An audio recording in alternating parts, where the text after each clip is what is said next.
How's it going, guys? Halloween Killer 93 here. I just wanted to give you guys a in-depth review of all my Michael Myers masks. We're going to go through every single one of them and talked a little bit about them just because, I never do in-depth reviews. And if it's something that you guys want to see more often, just let me know. Just comment in the comment section below. And, we got a lot of masks to go through, so let's just go ahead and start over here. So the first mask we're going to look at is the 1986 Dawn Post, the mask. Now, this one obviously has been rehauled. I rehauled this mask. The only reason I didn't keep it original is because when I got it, it already looked like it was tampered with, and it didn't look like it was in the best condition, so I refurbished it and gave it a more 78 style rehaul with the hair and just, the overall paint. And usually with vintage masks, I like to keep a clear bag over it to keep it from, rotting any further, getting it, getting any dirt or anything on it, dust, so pretty well preserved. And then up here we have my Grail H1 mask. This is the Ghost 78 V2 by Chris Morgan at White Mask Productions. This mask is my #1 go-to Michael Myers mask. And when it comes to originals, I'm very picky when it comes to original masks. I never really found one that really caught my eye as far as like H1s.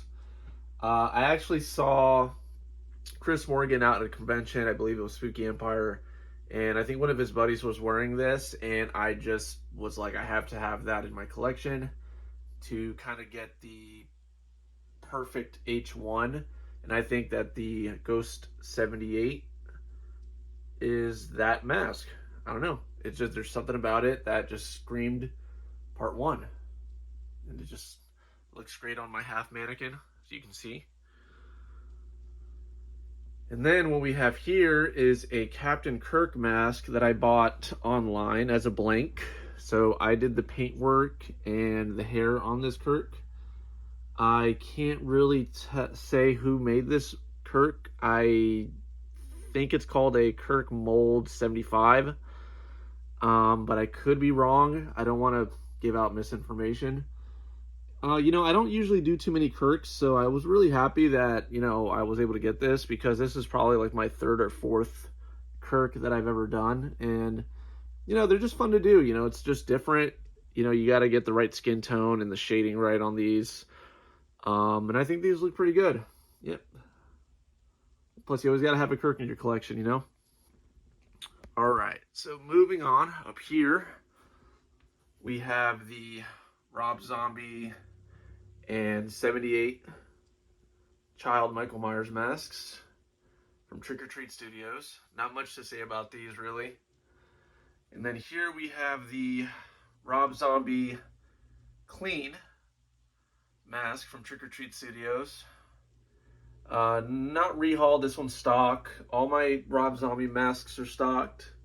Here's the Rob Zombie H1, the H2, and the H2 half mask. There they are. I just don't really have the heart to really do these. One, I don't really do too many Rob Zombie finishes, so I just kind of kept them stock. And plus, I'm not too big on redoing them anyway. They look perfectly fine in the collection as they are. I think I got pretty good copies. So yeah, those are the Rob Zombies. And then we go up here to the Blumhouse trilogy masks. We have the Flashback. It is independently made. I don't remember exactly who made this one, but I know it's called the Echo 21 Flashback mask. Now, it's not the most accurate flashback, but it definitely kind of gives that flashback vibe that it's, what it's trying to be. Again, it's not the most accurate, but it fits pretty well in the collection as a flashback. And then here is a 2018 Michael Myers mask. This was actually one of my earliest rehauls that I did. This one I think is copy number 3 that I did on the 2018 line. You know, I do 2018s for customers, but this one is probably the oldest rehauled mask that I have in my collection that I kept. I just really don't have the heart to fix it. I know, like, I can make it look better, but, you know, just for nostalgia's sake, this came out and I got this in 2018, and, you know, I like it. I think it's fine. It fits. I think it looks fine the way it is. And then here we have a Halloween Kills Michael Myers mask that I redid, and it is not finished. I still got to put the scars on them, but I just been really busy doing other things, and you know, this is how it looks so far. I did custom burns to the mask. This is all rehaired, and it's my own custom burns. And yeah, this is my finish. And this is my most requested mask to rehaul for people. I think I've done at least 26 of these. I do them for fairly cheap. You know, most of my rehauls are fairly cheap, and for the quality that you're getting, they're really nice. So if you want to check those out, check out my IG at HalloweenKiller93, and just check out all my work. All right, and then we have here is a Halloween Ends mask. Now this one's completely stock. I didn't really do anything to it. This is just how it looked when I got it. The only thing I did was add more hair and dye the hair a little brown, like darker. But other than that, this thing is 100% stock. And to be honest with you, out of all of the masks, this is probably one of the better ones they've done.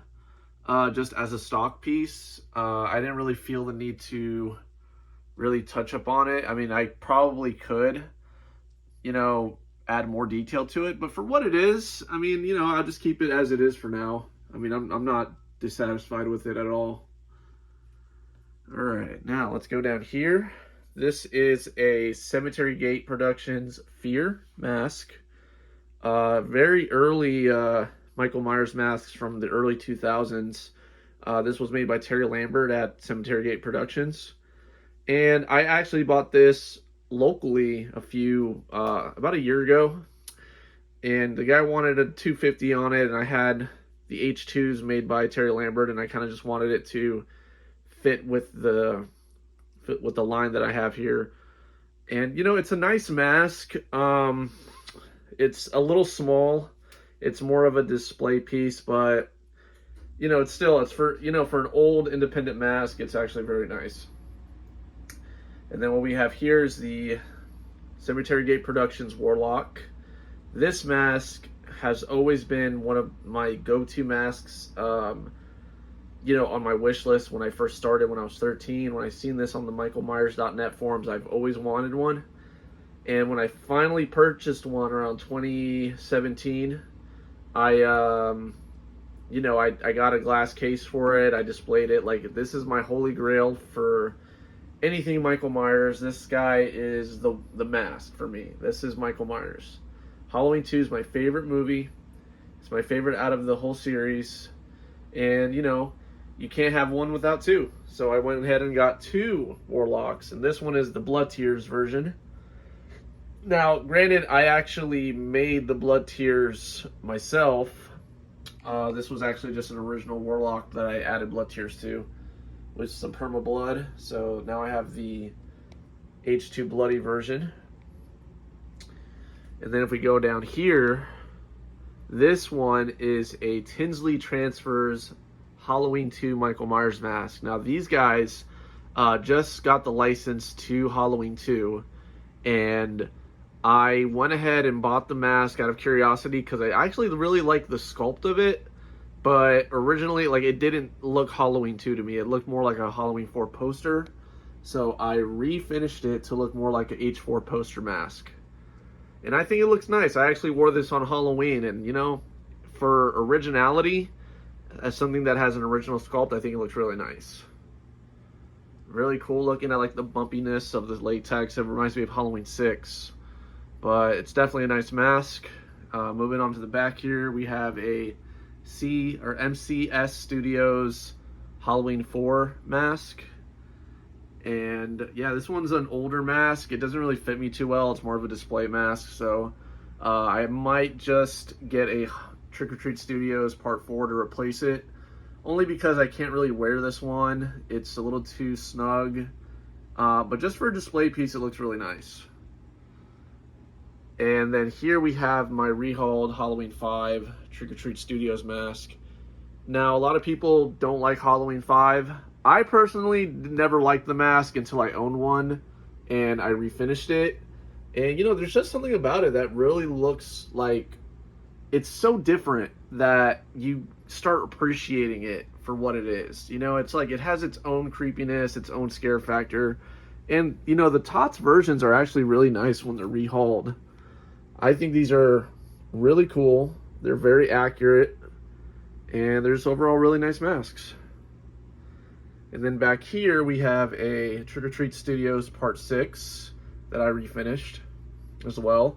I changed the hair. I gave it camel hair.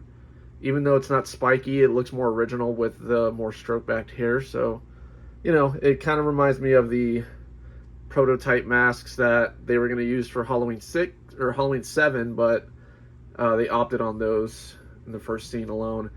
So that's what it reminds me of more than a Part 6. So this is basically my Thorn timeline here. And then we go down to the K&B from Trick or Treat Studios. This one was refinished. I didn't refinish this one, surprisingly. I actually bought it this way. A buddy of mine online was selling it for super cheap, and I never had it in the collection, so I decided to go ahead and just buy one. And this one's a little dirtier. It's kind of a worn out K&B version. So, but it still looks really nice. You know, it fits the collection very well. And then we have the Stan Winston H2O from Resurrection, or I'm sorry, from Trick or Treat Studios. This one I did refinish. I gave it spiky hair and that caramel colored finish, like in the movie. And again, H2O was one of my first Halloween movies, and I have a soft spot for H2O, you know, so love the mask, despite its big eyes, but it's really nice. And then we got the rehauled Halloween Resurrection from Trick or Treat Studios. Now, I'm not too impressed with this one. You know, I wish that the creases on the masks were a little more defined. And then I changed the hair to fox fur, which is the same I have on the H2O, except it's matted down in black. So, you know, it's still nice, but I might be on the lookout for a actual Cinema Secrets. Because, you know, again, the H2Os, I mean, the Resurrections are nice, but the TOTS ones just don't really do it for me. But as a display piece, it looks fine. And then we go down here, we go to the old mass-produced masks. We have an original Dawn Post, 1986, the mask, mint condition, and it's still tagged. I got this from the same guy that I got the other 86 that I already finished. This is mint condition. No signs of rotting, nothing like that. It is perfect, and it's a big, huge piece of Myers history. It's pretty cool. And then we have a Cinema Secrets Classic Halloween 1 mask from 1998. This one I had to refinish because it wasn't in the best condition, but it was refurbished. And then we have the Dawn Post 2006 Deluxe. Mint condition, but it doesn't have the tag. And then we have another mint condition Cinema Secrets H1. So we have two Cinema Secrets H1s and the two Dawn Posts. Not much to say about them. They're just old classic retail masks. And that is the collection, guys. That is the Myers collection. Just let me know what you guys think. Alrighty, Halloween Killer signing out.